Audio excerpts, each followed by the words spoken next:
the Shrine of Remembrance. Here in the heart of Melbourne, it is one of Australia's most iconic places to visit.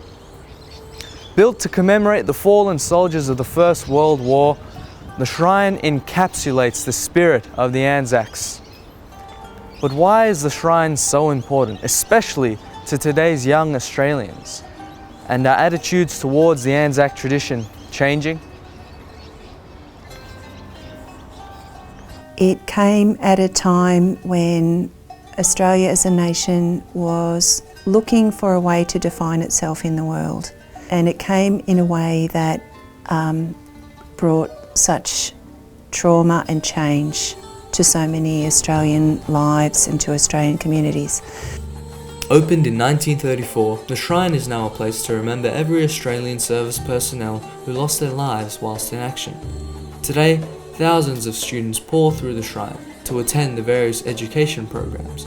Many tourists visit the shrine each year and are blown away by the intricacy of the structure with its amazing exhibits and artifacts, the volume of information, and the amazing resources housed below the shrine.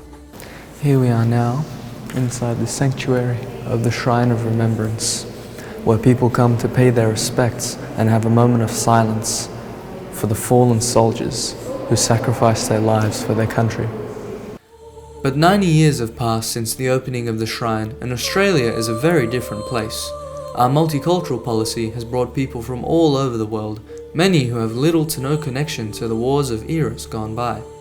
So many Australians from post-war migrant backgrounds or who've arrived here in more recent generations don't have a great uncle or a great uncle who landed at Gallipoli.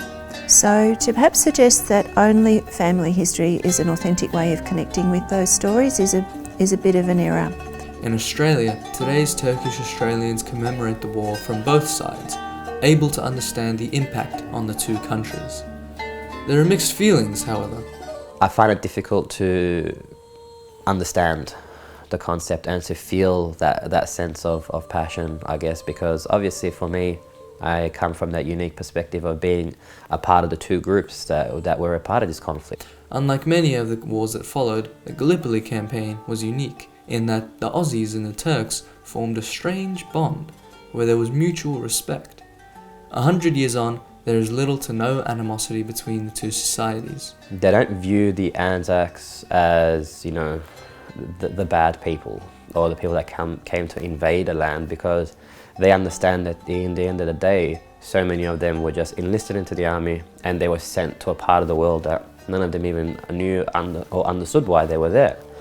And yeah, so when students come here, they are respectful, they're interested, and they feel like it's important. These stories are important to them.